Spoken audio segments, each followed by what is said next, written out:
Hey everyone, this is Shweta. Welcome to UPSC वाला। वापस आ गए हम आपके लिए एक नया सेशन लेके और आज की क्लास में हम डिस्कस करने वाले हैं मॉडर्न हिस्ट्री का नेक्स्ट इंपॉर्टेंट चैप्टर, जहां पर हम जानने वाले हैं कि जब हमारे देश को आज़ादी मिली थी उसके पहले हमारी किस तरह की फॉरेन पॉलिसी थी और उसके बाद जो हमारी फॉरेन पॉलिसी बनेगी, विदेश नीति, उस पर पुराने जो हमारी विदेश नीति पहले जिसका आधार बना हुआ था उसका क्या इम्पैक्ट पड़ा।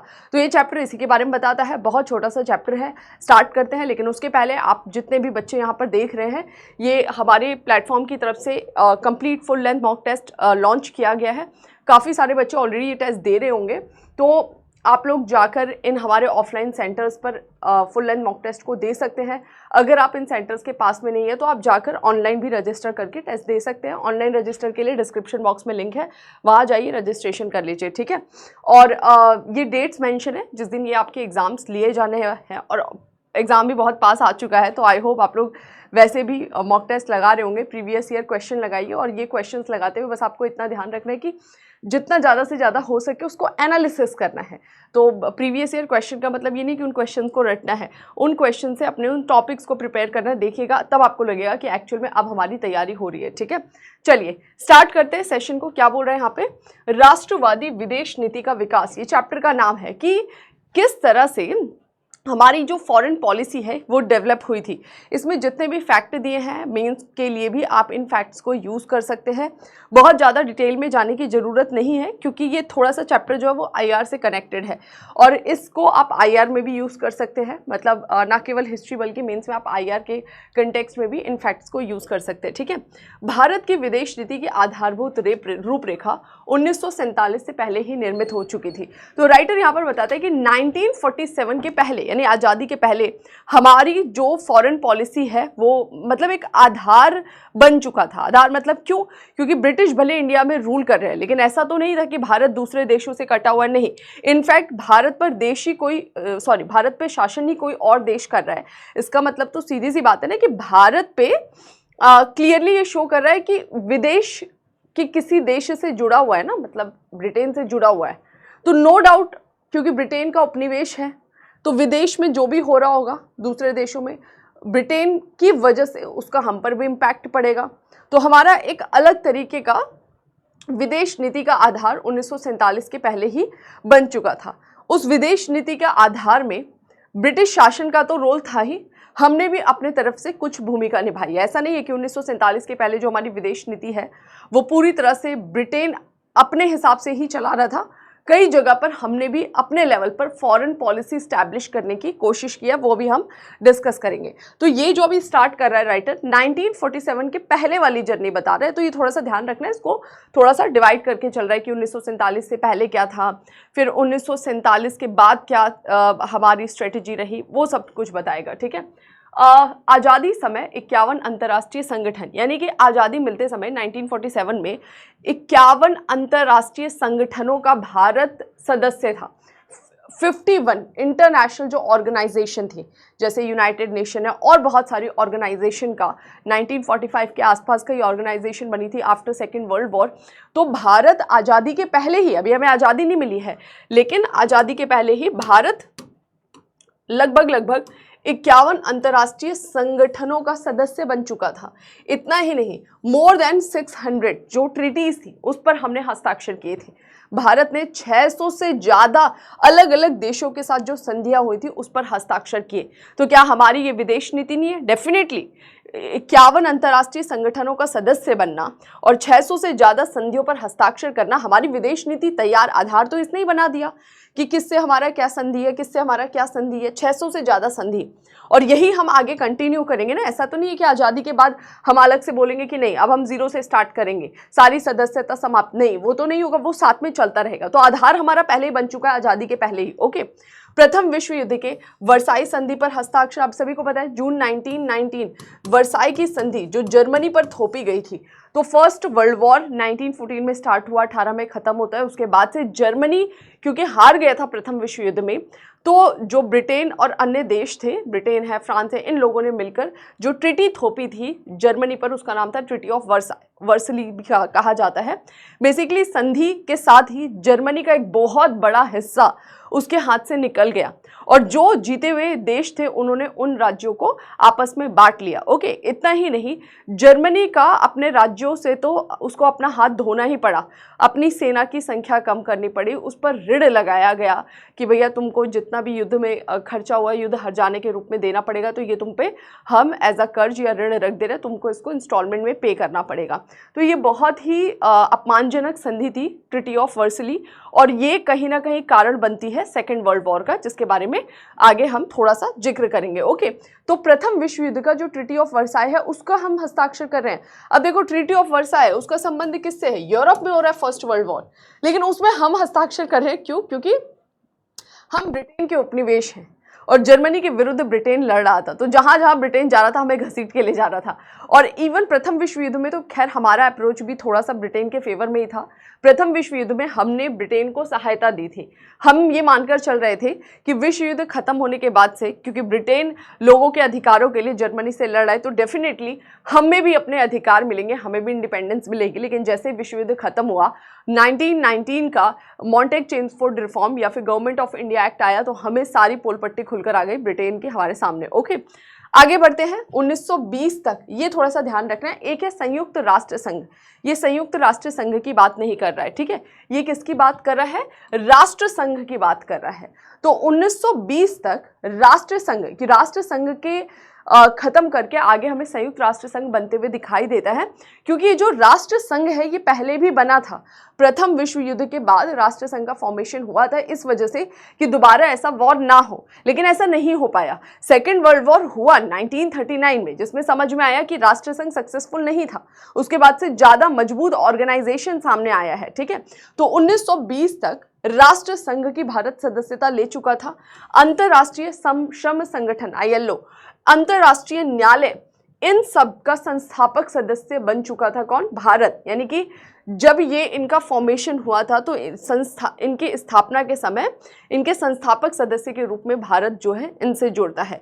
और हमें क्या आज़ादी मिली 1920 में? बिल्कुल आज़ादी नहीं मिली है, ठीक है। यानी कि इनसे जुड़ना कहीं ना कहीं हमारी विदेश नीति को तैयार कर रहा है। और जब भी हम किसी से जुड़े, यानी कि हम उसको कहीं ना कहीं उसका हिस्सा बन जा रहे हैं, यानी कि उसकी जो भी पॉलिसी है, उसकी जो भी आगे की स्ट्रेटेजी है, हम उसके फेवर में, इनडायरेक्टली तो यही दिखाएगा ना कि हम उसका हिस्सा बन रहे हैं, यानी कहीं ना कहीं हम उस चीज के फेवर में जो भी वो काम कर रहा है, ठीक है। लंदन में भारतीय उच्चायुक्त की नियुक्ति 1920 में हो चुकी थी, यहां से जा रहे भारतीय उच्चायुक्त बन रहा है। 1921-22 में नौसेना सशस्त्रीकरण पर वॉशिंगटन कॉन्फ्रेंस, बेसिकली ये डिसआर्मामेंट का एक कॉन्फ्रेंस हुआ था वॉशिंगटन में। ओके, तो ये जो वॉशिंगटन कॉन्फ्रेंस था, इंडिया इस कॉन्फ्रेंस में पार्टिसिपेट कर रहा है कि किस तरह से हमें इसको रोकना है ना। डिसआर्मामेंट का कॉन्फ्रेंस हुआ था। तो भारत, देख रहे हो आप, 1920s में ही एक हमने बड़े अलग लेवल की भूमिका अपनी बना ली थी। ओके, नो डाउट हम उपनिवेश थे, सारी चीज़ें ब्रिटेन के हिसाब से हो रही थी, लेकिन हमारा आधार तो बन रहा है ना। ये हमारा एक देश का रवैया तो दिखाएगा ना कि हम किस चीज़ के फेवर में हैं, ठीक है। चलिए आगे बढ़ जाते हैं। अब इसको ही ये पूरा तोड़ेगा।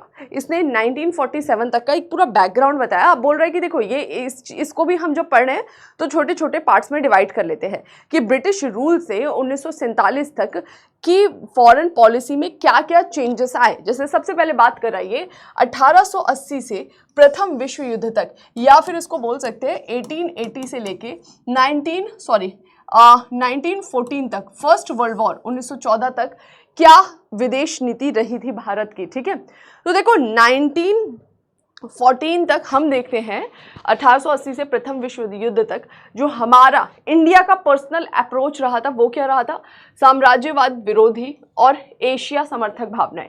यानी इस टाइम पीरियड में जहां जहां पर भी ऐसा लग रहा था, क्योंकि ब्रिटेन हमारा शोषण कर रहा था, जहां जहां पर भी हमें ऐसा लग रहा था कि साम्राज्यवादी शक्ति है, ब्रिटेन या यूरोप के दूसरे देशों ने अपने उपनिवेश बनाए हैं, चाहे अफ्रीका में चाहे एशिया में, वहां पर जब भी साम्राज्यवाद विरोध होता था, यानी यानी वहां के लोग कोई रिवोल्ट करते थे, कोई मूवमेंट करते थे, तो हम उसको सपोर्ट करते थे। ये हमारा रवैया था। मतलब भारत उस देश को सपोर्ट करता था। भारत पर तो ब्रिटेन रूल कर रहा है, तो लीगली ऑफिशियली तो हम नहीं कर सकते, लेकिन कांग्रेस है, मुस्लिम लीग है, दूसरी पार्टीज हैं, न्यूज़पेपर है, मीडिया का यूज करते हुए हम अपना समर्थन शो कर देते हैं उनको। ठीक है, तो यहां पर ये जो अप्रोच दिखा रहा है वो इंडियन लीडर्स की दिखा रहा है कि भारतीयों का क्या रवैया था। तो 1880 से 1914 तक जिस भी देश में वैश्विक रूप से साम्राज्यवाद का विरोध होता था, हम उसका सपोर्ट करते थे। और दूसरा, एशियाई समर्थक भावनाएं, यानी जो एशिया हम कॉन्टिनेंट है, इसमें जितने भी देश हैं, कहीं ना कहीं हम उनके फेवर में काम करते थे।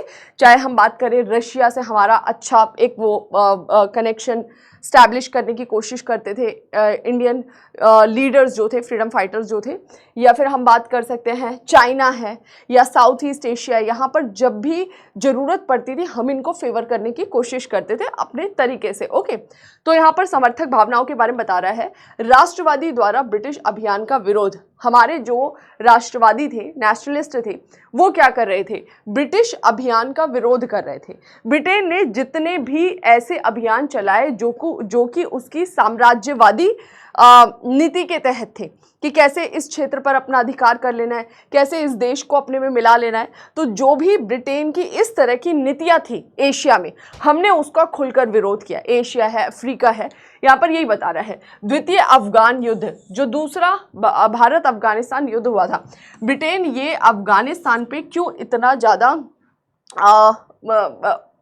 अपना अधिकार सुनिश्चित करना चाह रहा है, या वो अफगान पर क्यों इतना फोकस कर रहा है? उसका रीज़न था रशिया।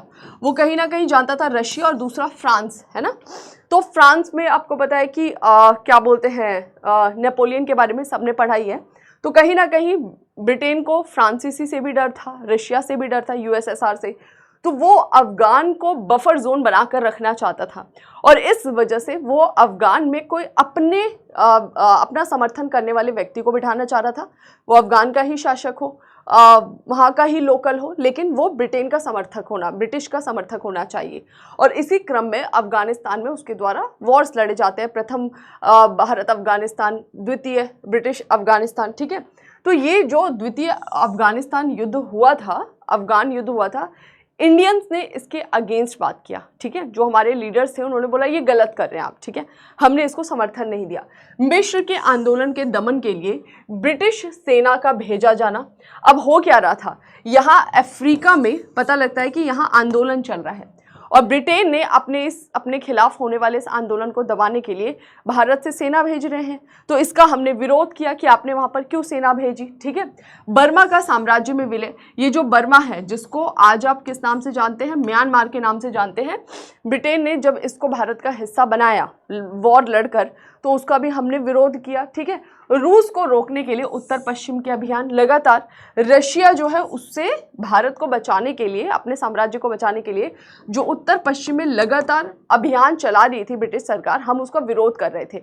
तो जो इंडियन लीडर्स थे या नेशनलिस्ट थे, उनका अप्रोच क्या था 1880 से 1914 तक, कि जितना भी ब्रिटिश जो है अपने साम्राज्यवादी विचारधारा के तहत जो भी काम कर रहे हैं, चाहे वो अफगानिस्तान या बर्मा या मिस्र हो गया, या उत्तर पश्चिम भारत में रशिया को रोकने के लिए, उसके अतिक्रमण को रोकने के लिए, या उसके प्रभाव को कम करने के लिए जितने भी अभियान चल रहा था, भारत या फिर भारत के जो भी राष्ट्रवादी थे वो खुलकर उसका विरोध कर रहे थे। ये हमारा अप्रोच रहा है।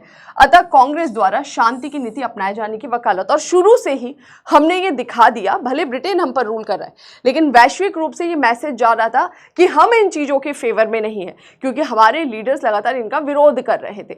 तो कहीं ना कहीं ये दिखा रहा था कि भारत का रवैया कैसा है, शांति का नीति अपनाया जाना। भारत का शुरू से ये अप्रोच रहा है कि देखो, ना हमको तुम्हारे क्षेत्र में कब्जा करना है, और ना ही हम चाहते कि तुम हमारे क्षेत्र पर कोई अटैक करो। ना, मतलब हमारा शुरू से शांति का रहा है कि ना हम तुम्हारे क्षेत्र का अतिक्रमण करें, ना तुम हमारे क्षेत्र का अतिक्रमण करो। ठीक है, भारतीय विचारधारा, हमारी खुद की क्या विचारधारा थी? उपनिवेशी शासन के विरुद्ध संघर्ष कर रहे राष्ट्रों से घनिष्ठता। एक अप्रोच तो हमने ये अपनाया था कि ब्रिटेन जहां जहां पर भी अपनी साम्राज्यवादी ताकत के तहत अपना विस्तार करना चाहता है, हम उसका विरोध करेंगे। उसका विरोध तो हम कर रहे थे। दूसरा, ऐसे देश जो कि उपनिवेशी शासन के विरुद्ध संघर्ष कर रहे थे, जो ब्रिटेन के या दूसरे यूरोपीय देशों के उपनिवेश थे, उन देश जो भी संघर्ष कर रहे थे, उन देशों से कहीं ना कहीं हम संबंध स्थापित कर रहे थे। जैसे रशिया हो गया, आयरलैंड हो गया, मिस्र हो गया, तुर्की, इथोपिया, सूडान, बर्मा, अफगानिस्तान। जरूरी नहीं है कि इन पर रूल हो, लेकिन अगर ये उन साम्राज्यवादी शक्तियों से संघर्ष भी कर रहे हैं अपने वर्चस्व के लिए, तो भी हम इनके फेवर में थे। और लगातार हमारे जो लीडर्स थे, आपने देखा होगा कि वो इन देशों में यात्रा करते थे और जाकर इन देशों से अपना संबंध स्थापित करने की कोशिश करते थे। क्योंकि भाई क्या वो भी साम्राज्यवाद का विरोध कर रहे हैं, हम भी साम्राज्यवाद का विरोध कर रहे हैं, तो अगर हम सब मिल जाते हैं तो हम ज़्यादा अधिक प्रभावशाली रूप से इसका विरोध कर पाएंगे। ठीक है। जापानी औद्योगिकरण से प्रेरणा, क्योंकि ब्रिटिश शुरू से बोलते थे कि जो पश्चिम के देश हैं वो उच्च नस्ल के हैं, तुम्हारी नस्ल खराब है, तुम अयोग्य हो, इस तरह की बात है। एशिया के लिए पूरे किया जाता था। वेस्टर्न कंट्रीज़ को वो अपर रखते थे और ईस्टर्न कंट्रीज़ को वो बहुत इन्फीरियर टाइप का फील कराते थे, है ना, कि तुम्हारा काम ही सारा गड़बड़ है।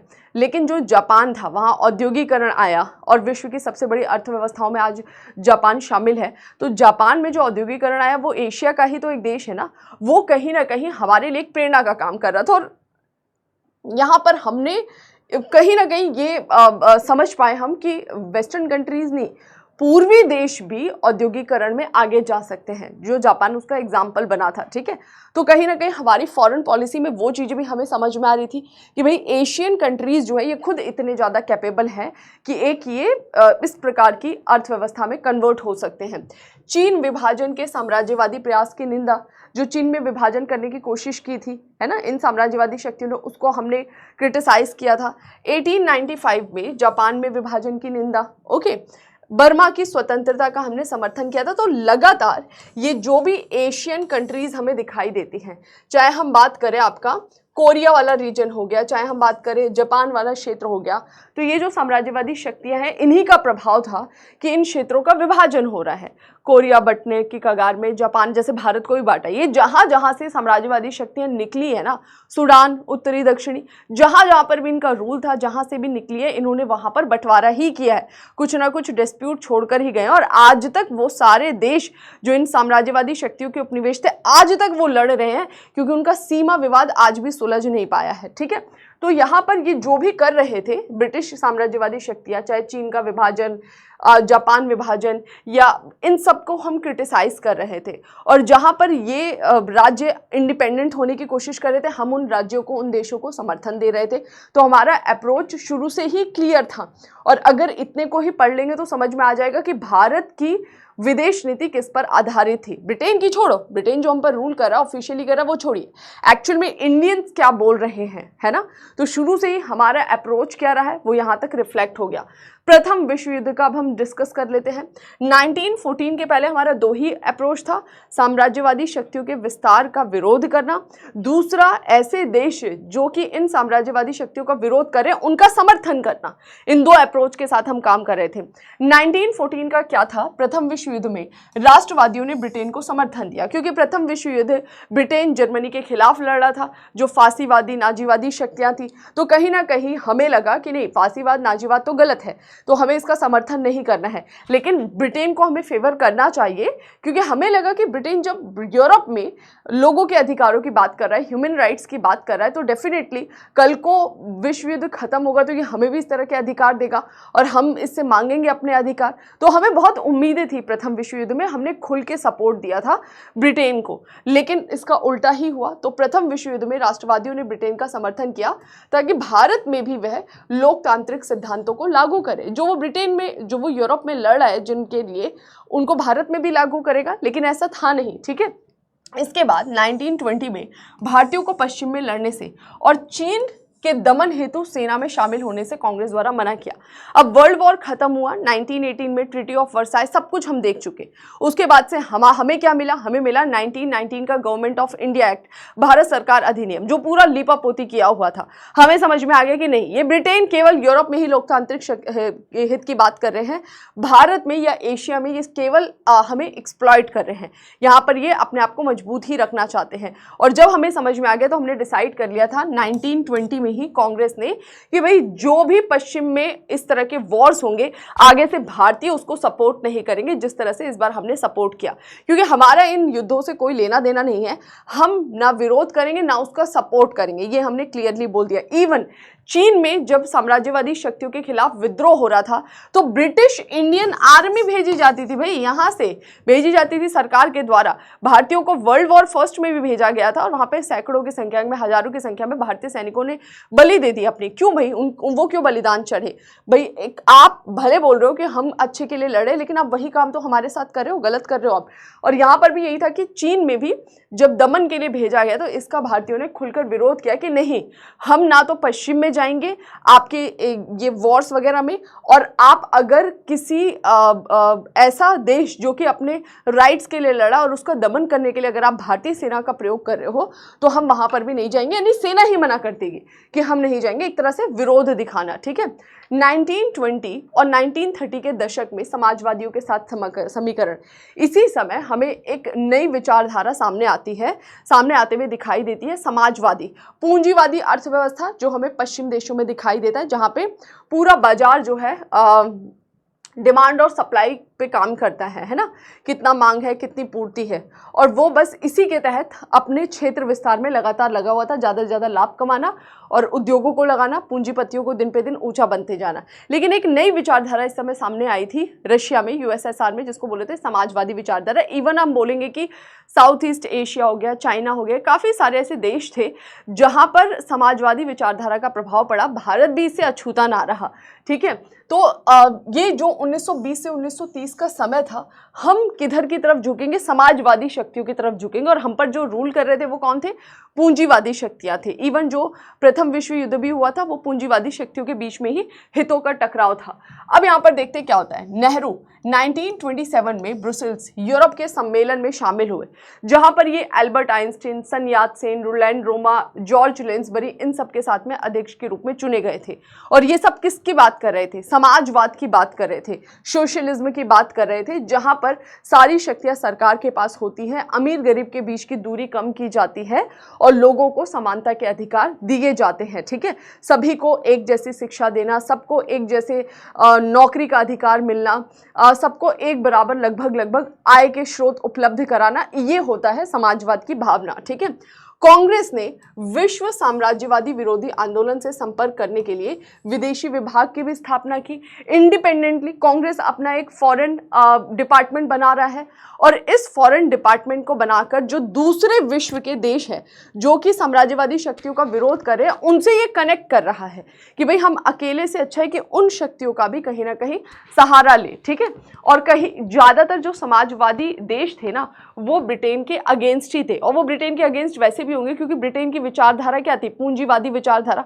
तो भारत ने डिसाइड करा था कि भाई हम थोड़ा सा उस तरफ झुकेंगे, और जो हमारे इंडियन लीडर्स थे उन्होंने एक अलग से अपना फॉरेन डिपार्टमेंट बनाया और ऐसे देशों के लीडर से कनेक्ट किया। ओके, आगे बढ़ते हैं। दादा भाई नौरोजी ने साम्राज्यवादी कांग्रेस का हेग यूरोप में एक सम्मेलन हुआ था, वहां पे भाग लिया। ठीक है, और वहां पर एच.एम. हाइनमैन जो कि समाजवादी विचारधारा के थे, उनके ये बहुत घनिष्ठ संबंध थे। यानी इंडियन लीडर जो है अपने अपने लेवल पर जहां भी समाजवादी शक्तियों के फेवर में या समाजवादी विचारधारा को लेकर जो सम्मेलन हो रहे हैं, कॉन्फ्रेंस हो रहे हैं, उसमें ये पार्टिसिपेट कर रहे हैं और कहीं ना कहीं उनसे अपना जुड़ाव जो है वो दिखा रहे हैं। और इसका इम्पैक्ट भी पड़ा 1947 के बाद जो हमारा कॉन्स्टिट्यूशन बनता है या गवर्नमेंट की जो भी पॉलिसी थी, स्पेशली फर्स्ट कॉन्स्टिट्यूशन अमेंडमेंट 1951 और लैंड रिफॉर्म एक्ट को लागू करने के लिए प्रॉपर जो लाया गया था, वो सब क्या है? समाजवादी विचारधारा से प्रभावित थी। ठीक है, लाला लाजपत राय के 1914 से 18 में अमेरिका में समाजवादियों से लगातार ये संपर्क करते रहे, और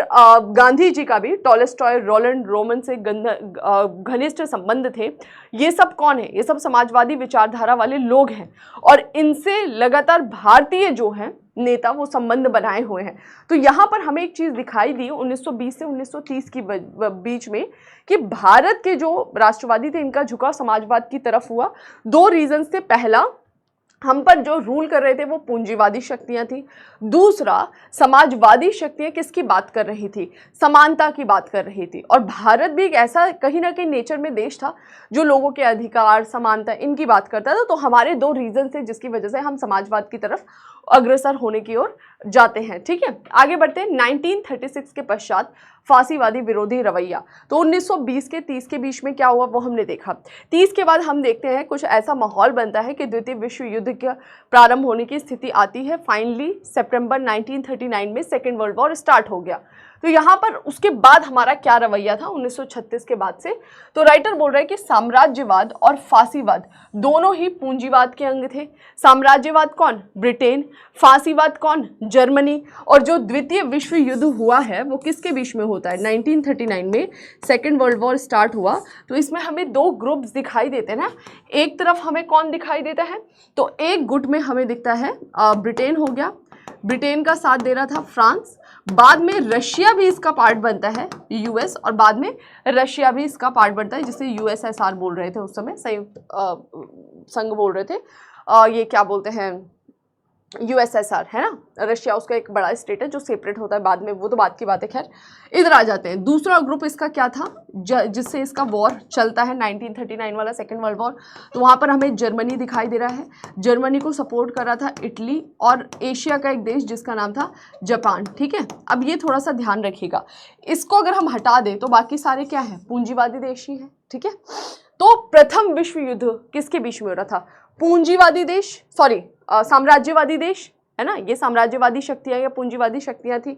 और ये क्या थी भाई, ये भी तो वही थी, जर्मनी है, इटली है, यहाँ सब जगह क्या था, पूंजीवादी स्ट्रक्चर तो दिखाई देता है, डिमांड सप्लाई पर तो मार्केट बेस्ड था।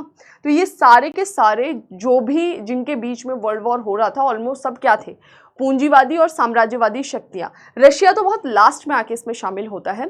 तो ये पूंजीवादी और ये जो साम्राज्यवादी या पूंजीवादी शक्तियां थी एक तरफ ये हमें दिखाई देती हैं और दूसरी तरफ हमें फांसीवादी दिखाई देते हैं, जर्मनी, इटली।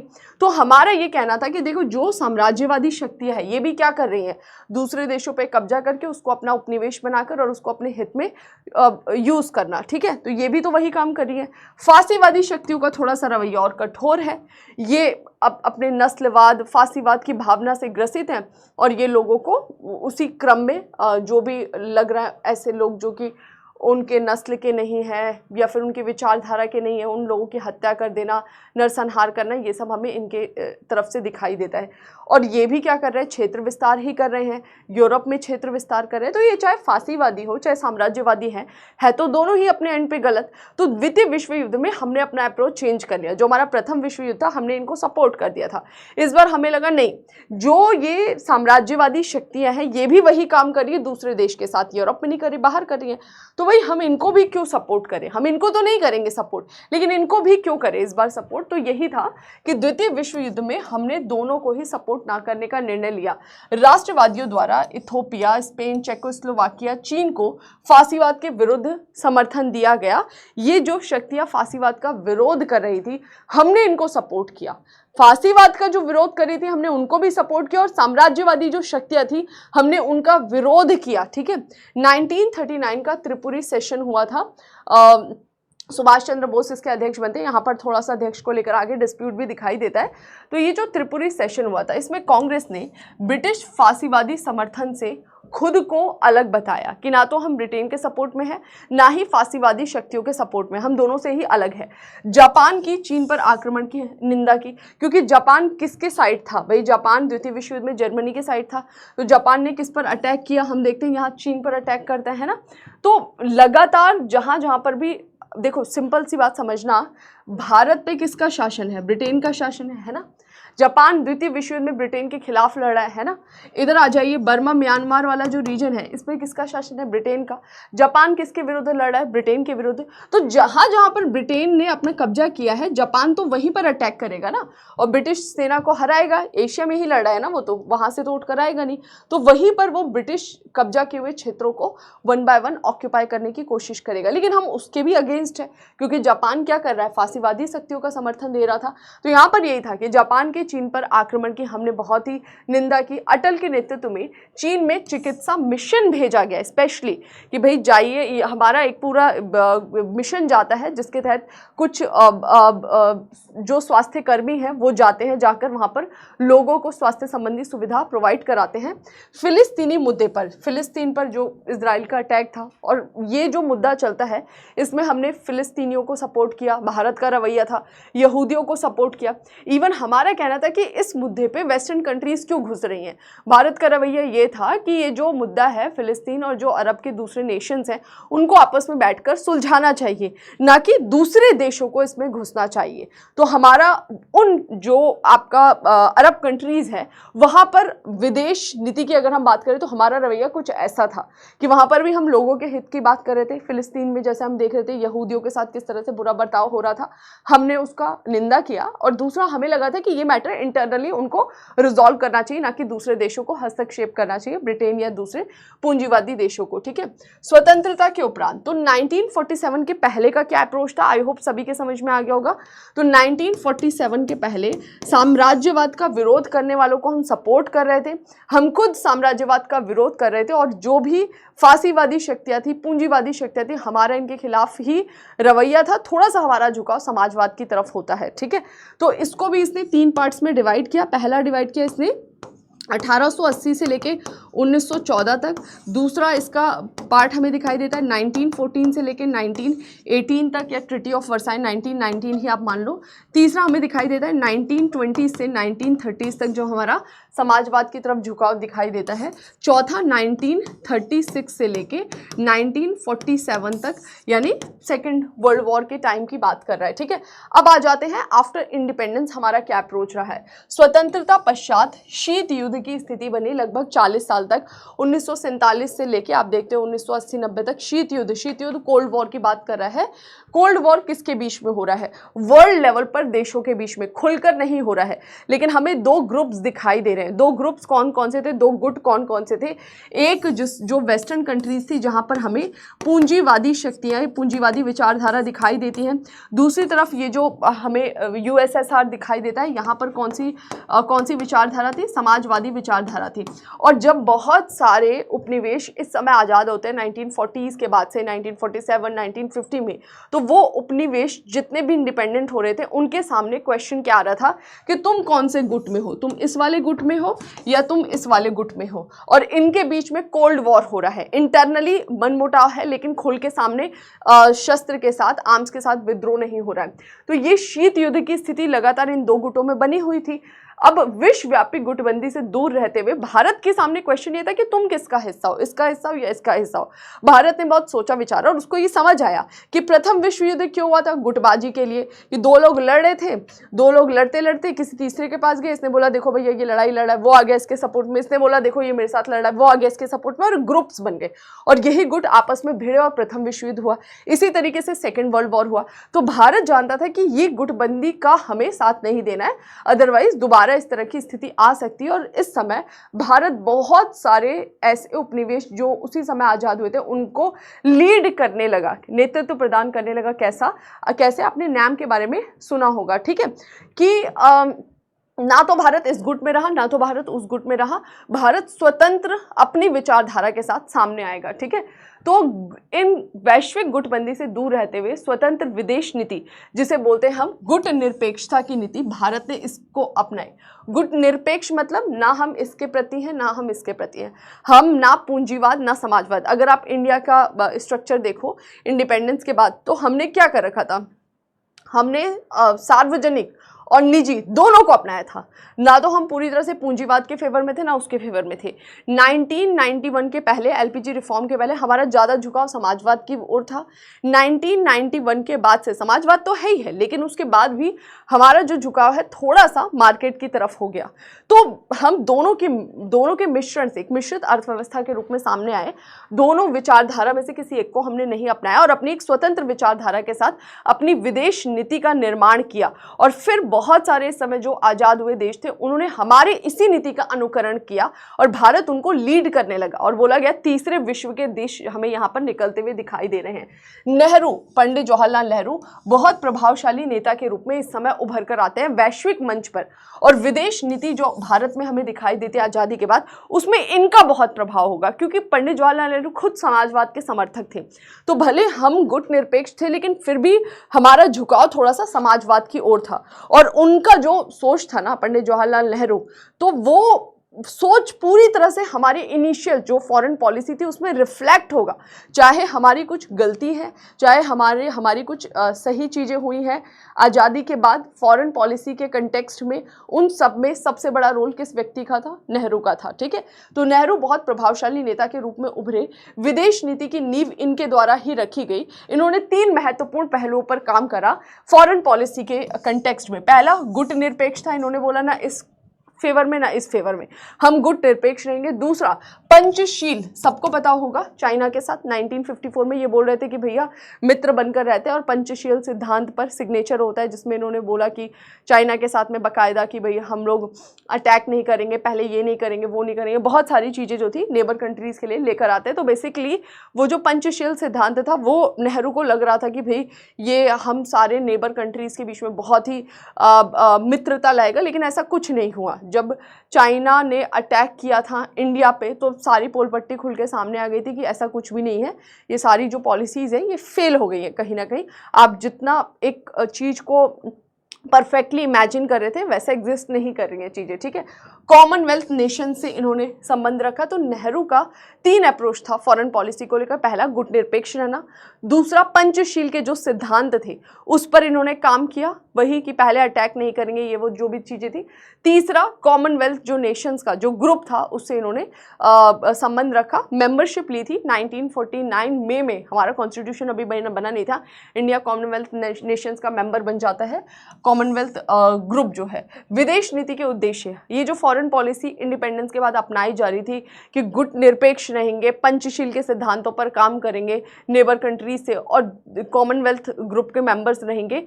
तो इसका उद्देश्य क्या था? उद्देश्य था हम अंतर्राष्ट्रीय शांति, और नेहरू जो है वो देश की शांति नहीं, वो अपने आप को थोड़ा सा वैश्विक नेता के रूप में इमेजिन करते थे। तो वो बहुत मानते थे कि भाई जो मैं करूँगा उसका लोग अनुकरण करेंगे, और इसी क्रम में वो अंतर्राष्ट्रीय शांति की बात करते थे। उपनिवेशों को मुक्त कराना ये हमारा कहीं ना कहीं उद्देश्य था। नस्लीय समानता, किसी से भेदभाव नहीं करना, इकोनॉमिक डेवलपमेंट, आर्थिक विकास, और इस क्रम में हमने यूएसएसआर को फॉलो किया था, क्योंकि इंडिपेंडेंस के बाद ही हम देखते हैं 5 ईयर प्लान लाया जाता है। हमारी प्लानिंग कमीशन बाकायदा काम करती है। वो 5 ईयर प्लान वाला कंसेप्ट किधर का है? यूएसएसआर का दिखाई देता है। विदेशों में भारतीय मूल की जनता के हित में काम करना। तो जो हमारी फॉरेन पॉलिसी आज़ादी के बाद थी, बहुत बड़े गोल्स तो उस समय हमारे पास नहीं थे, क्योंकि हमें जस्ट इंडिपेंडेंस मिला था। एक्सप्लॉयटेशन के साथ में क्या बोलते हैं, पार्टीशन के साथ में इकोनॉमिकली हमारा स्ट्रक्चर बहुत वीक था। तो हमारे गोल्स तो बहुत बड़े नहीं थे उस समय। हमारे विदेश नीति के केवल यही उद्देश्य था कि अंतर्राष्ट्रीय शांति में हम योगदान दें। ठीक है, दूसरा, वैश्विक रूप से विदेश नीति तो विदेशों से ही संबंध होगा ना, कि जो भी विदेशों में उपनिवेश हैं उनको इंडिपेंडेंट कराने में हम कुछ रोल प्ले कर पाएँ तो हम डेफिनेटली करें। इकोनॉमिक डेवलपमेंट को लेकर हमारी क्या स्ट्रेटजी हो सकती है दूसरे देशों के साथ, और दूसरे देशों में जो इंडियंस रह रहे हैं, भारतीय मूल के लोग रहते हैं, डायस्पोरा जो है इंडियन, उसके फेवर में हम क्या कर सकते हैं, इस पर हम अपनी फॉरेन पॉलिसी बना रहे थे। ठीक है, इसके 3 साधन थे। साधन वही था, गुट निरपेक्ष रहेंगे हम, वैश्विक शांति, और सभी देशों के साथ हम मैत्रीपूर्ण संबंध स्थापित करेंगे। तो आज़ादी के तुरंत बाद जो हमारी फॉरेन पॉलिसी थी उसमें हमें ये चीज़ दिखाई देती है कि हमें हमारा फोकस क्या था। उस समय फॉरेन पॉलिसी को लेकर हमारा कुछ इस तरह का फोकस था।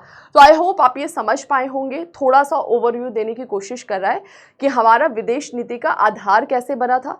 आज़ादी के पहले ब्रिटिश रूल कर रहे थे, तब भी हमारी इंडिविजुअल क्या फॉरेन पॉलिसी को लेकर सोच थी, उसको हमने अलग अलग पार्ट्स में डिवाइड करा। 1880 से लेके फर्स्ट वर्ल्ड वॉर तक, फर्स्ट वर्ल्ड वॉर 1914 से 1920 तक, 1920 से 30 तक समाजवाद की ओर झुकाव, 30 से लेकर आज़ादी तक हम देखते हैं कि किस तरह से ना हम फांसीवाद ना हम साम्राज्यवाद, दोनों में से किसी के भी फेवर में नहीं है।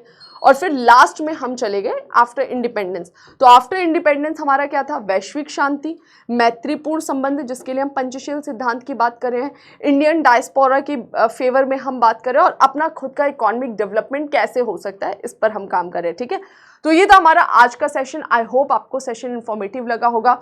बाकी कोई डाउट है तो आप कमेंट सेक्शन में बता सकते हैं। जितना क्लास में कराया जा रहा है इसको आप मल्टीपल टाइम रिवाइज करो, जितना हो सके ना बस इसको ही रिवाइज करो, और प्रीवियस ईयर क्वेश्चन लगाओ, मॉक टेस्ट लगाओ। सिलेक्शन तभी होगा जितने ज़्यादा आप क्वेश्चंस लगाएंगे। क्वेश्चंस नहीं लगाएंगे तो आपको आइडिया ही नहीं लग पाएगा कि आपने पढ़ा क्या है और कमी क्या है। ठीक है, चलिए फिर मिलते हैं नए सेशन में कुछ इन्फॉर्मेशन के साथ। तब तक अपना ध्यान रखिए, रिवीजन करते रहिए। Thank you.